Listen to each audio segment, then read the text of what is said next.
Before we begin, quick disclaimer. Nothing in this episode should be considered investment advice. Results discussed have not been independently vetted. Any claims made by the guests have not been verified. The content is for educational purposes only. Views expressed by the guests do not reflect those of the host or this show. If you're a high-income professional, especially a physician, you've probably asked yourself this at some point. I've done everything right. Years of training, long hours, great income. Why does financial freedom feel so far away? The truth is, most people in medicine don't have an income problem. They have a strategy problem. They're told to either grind harder, chase the next shiny side hustle.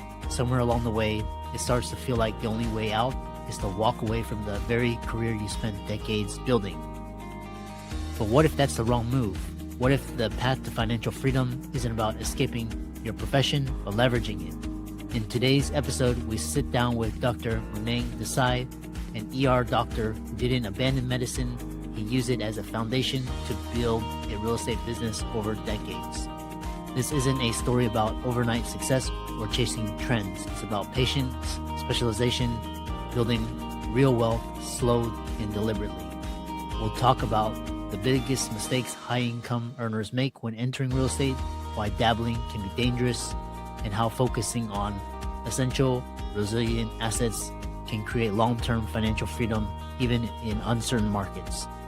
If you've ever felt stuck between staying in your career and wanting more control over your financial future, this episode will give you a completely different lens on how to think about that transition. With that said, let's get into it.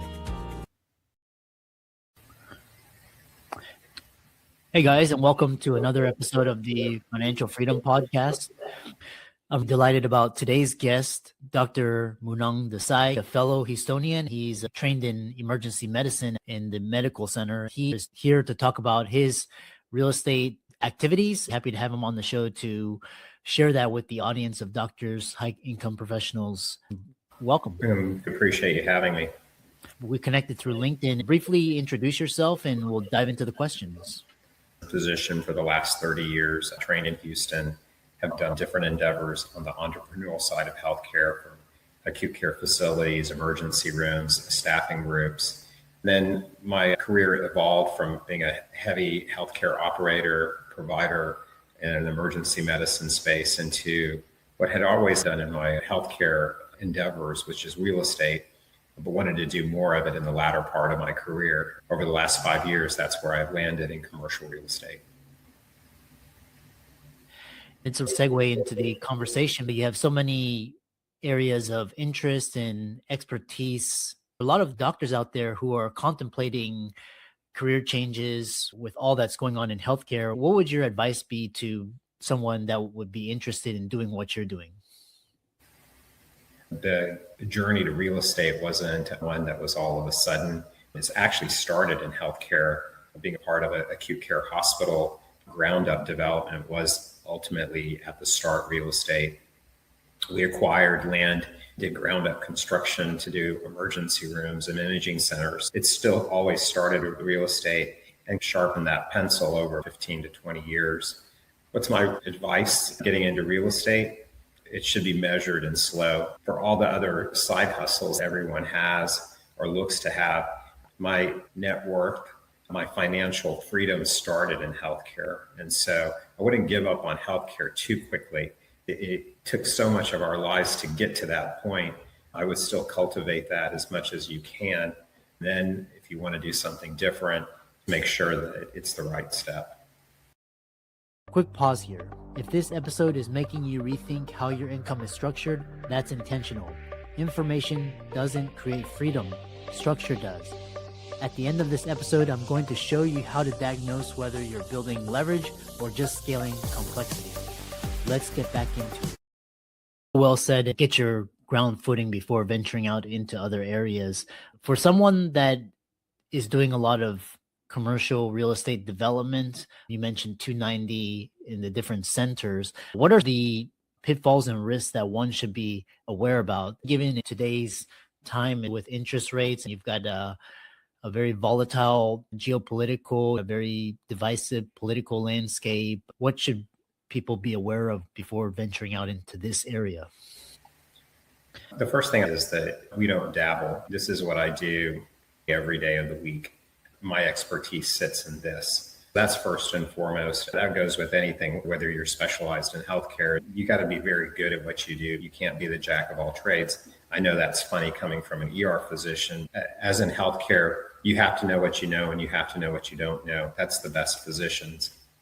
I would say that it didn't happen overnight. We started with the first shopping center developments. Then every point in the life cycle of building those retail shopping centers, we've operationalized efficiencies that can scale.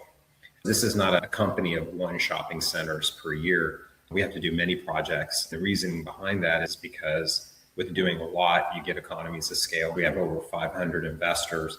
That's where they get their gains because we're constructing prospecting sites more efficiently. We build retail shopping centers as long as there's robust housing growth or the houses already exist. The tenants, the businesses that are in our shopping centers are not discretionary spend. They're staple goods that people require every day. Physician offices, exercise concepts, coffee, sandwich shops, Montessori schools. All of us use those. Particularly if you're in the Texas market, you'll see lots of retail shopping centers.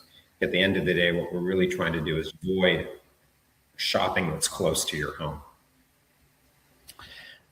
What does commercial real estate lie given interest rates? After COVID, commercial places took a hit in big cities, San Francisco, Seattle, New York City. Is commercial real estate still a safe place to park your money? I've heard of data centers, industrial, mobile home parks, nursing homes. What are your thoughts? It's important to tease away commercial real estate's your kitchen sink of everything that's not residential. You have industrial, office, multifamily, and retail. Retail is anywhere you go shop at. Retail unto itself is also a kitchen sink. You have groceries, your big malls that we historically think of with the big stores like Macy's.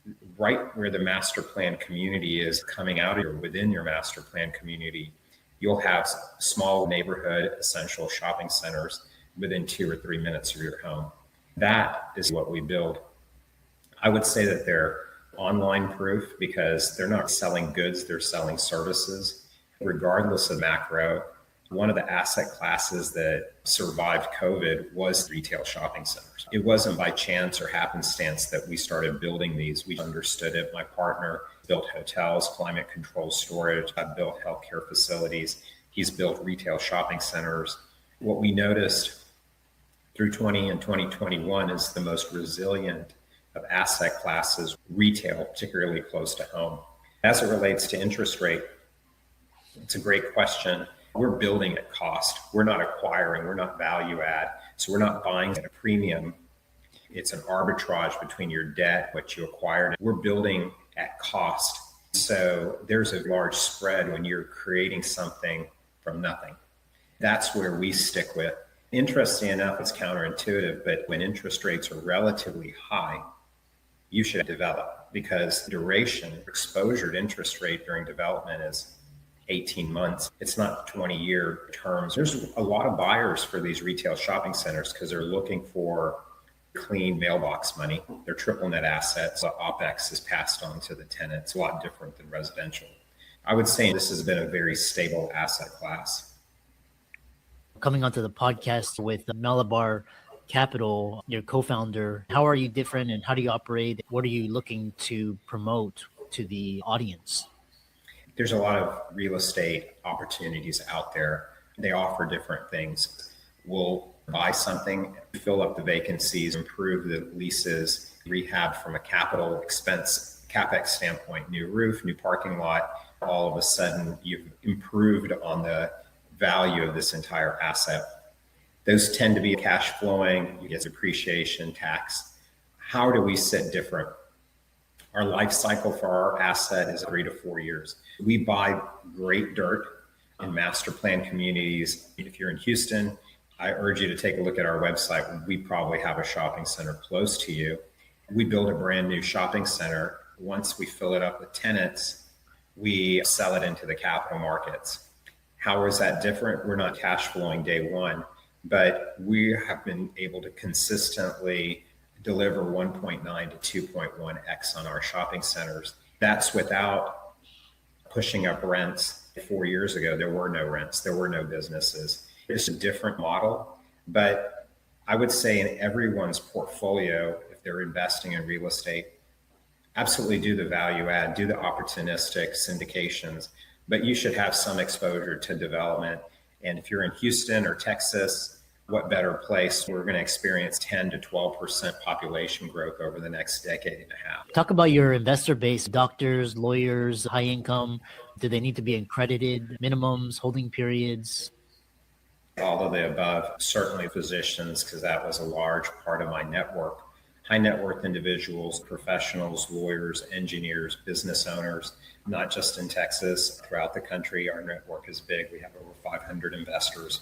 We've deployed over 80 million in equity capital on those projects, have returned a fair amount of equity to our investors. We have shopping centers currently for sale, full life cycle assets. We have a full, different, diverse investor base. Accredited investors, our minimums are 50,000. We encourage people to invest across multiple assets so they can diversify. We aim to have every one of our projects perform at above. You get an opportunity to diversify in geography in Houston, but we also are building in Austin, MSA along the I-35 corridor. Lots of projects. People have an opportunity to pick and choose. Our life cycles are 3 to 4 years. What are some of the success of the previous projects that you've had? Malabar Hill was born in 2021. We're not new to real estate. We're doing them in different capacities. We do shopping centers, land development. We have 9 shopping centers out of the ground in different phases of development. I would say we're in a difficult time. Interest rates rose precipitously. We've been able to navigate that, stay under budget on our projects. From a success standpoint, we've been able to build, been able to acquire good sites in Houston and Austin. Some of the largest developers in Texas building master plan communities. We've been humbled that we've been given the opportunity to develop in their communities. How can people connect with and learn more? I'm easily accessible. You can text, email me. Excellent. Thanks so much for coming on. Thanks again. I thank you for having me. Let's zoom out. If you're a physician, founder, or high-income professional, and you feel like you're working harder every year, but not structurally freer, you're not alone. The mistake isn't effort, it's architecture.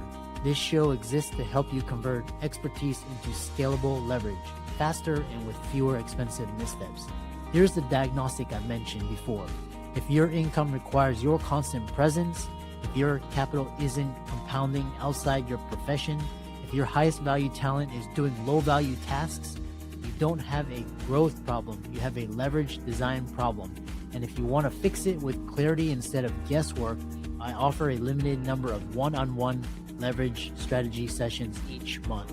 We audit your income model, capital deployment, authority positioning, and structural bottlenecks, and design your highest return move. If you're serious about compressing years into months, the link to apply is below.